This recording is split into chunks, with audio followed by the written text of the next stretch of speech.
number 1. Yes, number 2. Kailangan dito. Wala lang. Okay, I'm glad that everybody po ay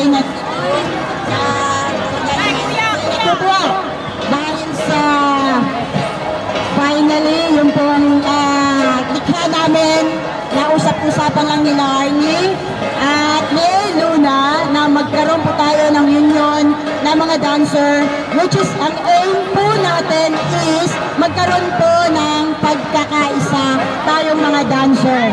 Para po,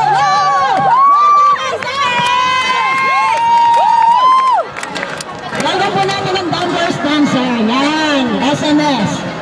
Pag, saglit lang to, tapos ikaw naman.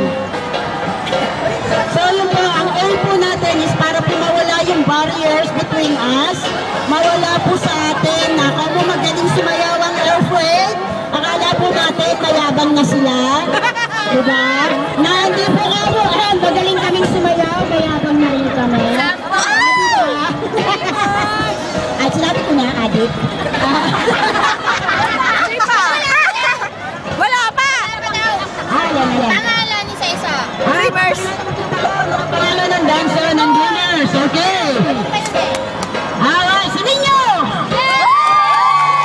Rosa, Maricel, Yelene, Shay, Ladybug, Hena, Keday, Maymali. At wala pa po yung iba. Oh! Sino ba to? Hazel!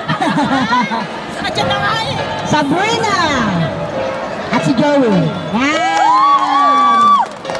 So yun po, actually, ang aim po natin is mabuo po ito, hindi para tayo po ay magkawalay-walay, kundi magkaroon po tayo ng unity. Na pagdating po sa stage, hindi po tayo payabangan actually, pero hindi tayo po ay ginagawa lang po natin yung bagay na gusto natin, na mahal natin sa buhay natin. So hindi po tayo magkakalaban. Meron! Diba? Meron! May ganun pa oh. Malam. Suportahan! Yes! Yan, di ba? Kasi ang saya po kaya na halimbawa sumayaw ang airfreight, andun tayo, nagkamali sila, sabihin natin, di ba? Ang saya-saya na! Nasa YouTube yan! Pero di ba ang ganda ang magang tutusin is that ituloy mo na, Mercy. Ito na si Mercy.